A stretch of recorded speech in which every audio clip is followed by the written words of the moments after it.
সেই 16 সালে আপনি একটা ক্যাবিনেট বসিয়েছিলেন দার্জিলিং রাজভবনে।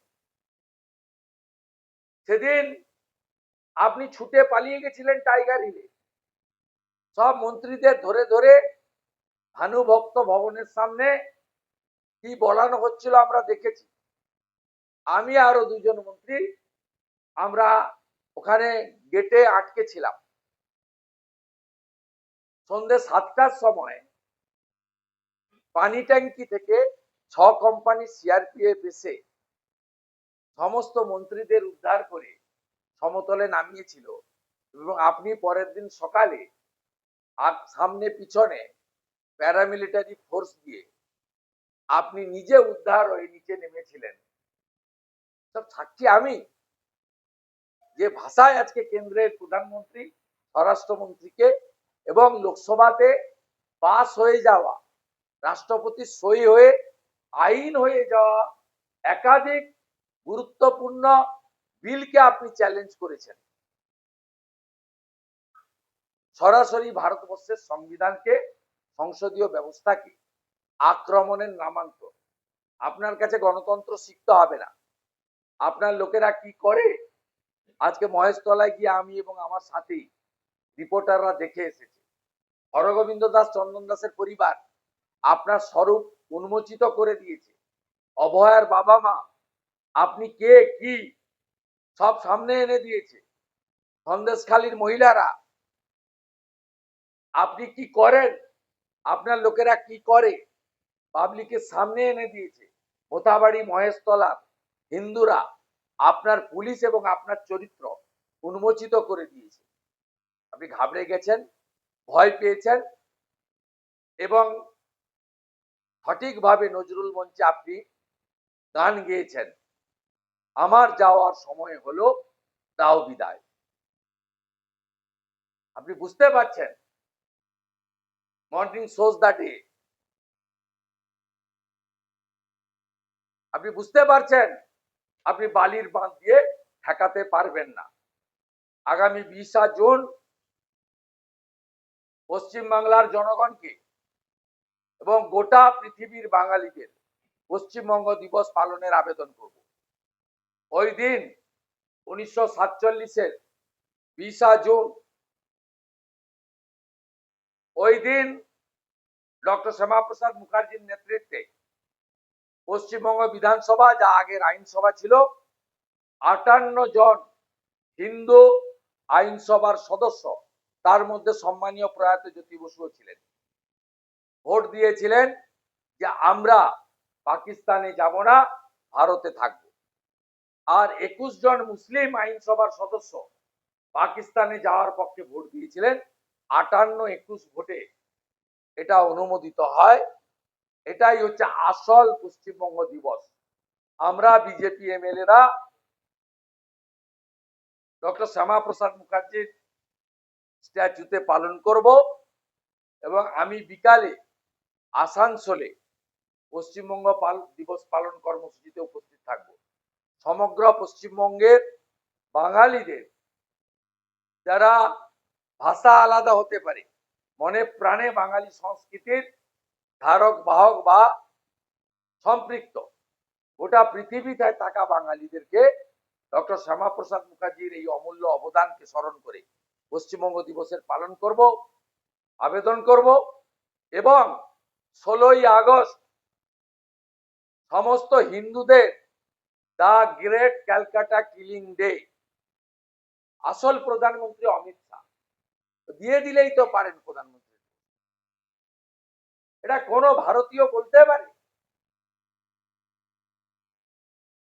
দেশের প্রধানমন্ত্রী G7 এর মিটিং এ গেছেন, দেশের প্রধানমন্ত্রী সরকারি সফরে গেছেন, অপারেশন সিঁদুরের সময়, পাহেলগাম ইনসিডেন্টের সময় একমাত্র তুর্কি ছাড়া কোন দেশকে পাকিস্তান পাশে পায়নি। এটা নরেন্দ্র মোদীজির দীর্ঘদিনের যে অর্থনৈতিক, বাণিজ্যিক, কূটনৈতিক ও ব্যক্তিগত সম্পর্কের সুফল আমরা দেশবাসী আজকে পেয়েছি।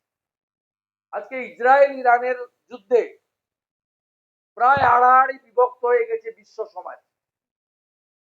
একদিকে আমেরিকা বা তার মিত্র গোষ্ঠী, অন্যদিকে রাশিয়া চীন তাদের একটা মিত্র গোষ্ঠী। সেই জায়গায় দাঁড়িয়ে নরেন্দ্র মোদীজির কূটনীতি, বাণিজ্য নীতি, ব্যক্তিগত সম্পর্ক, সম্মান এবং মর্যাদার উভয়ের মধ্যে পারস্পরিক বোঝাপড়ার সম্পর্কতে প্রধানমন্ত্রী গোটা বিশ্ব সমাজকে পাহেলগাম সন্ত্রাসবাদীদের বিরুদ্ধে এক করেছিলেন।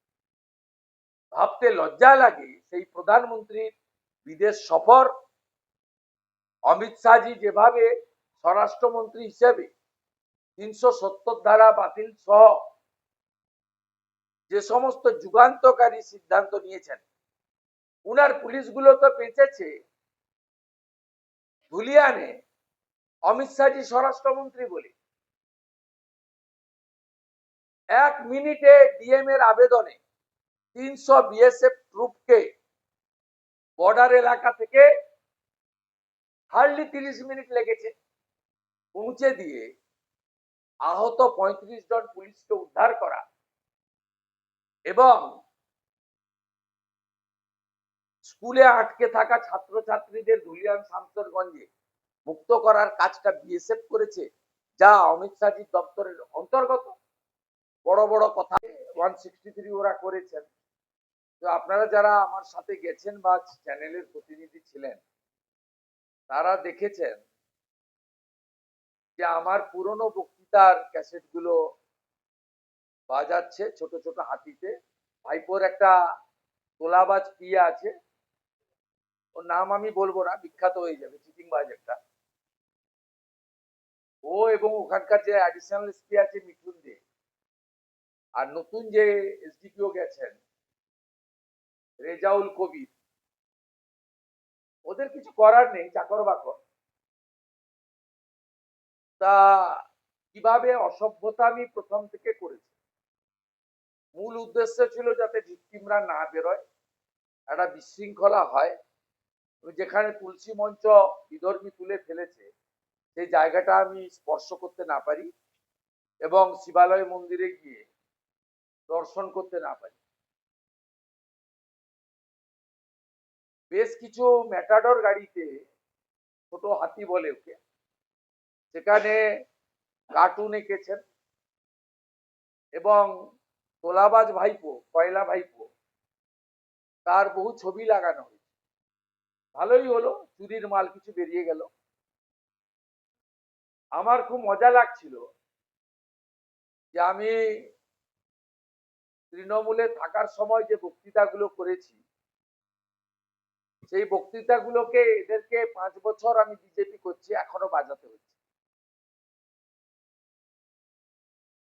শয়নে স্বপনে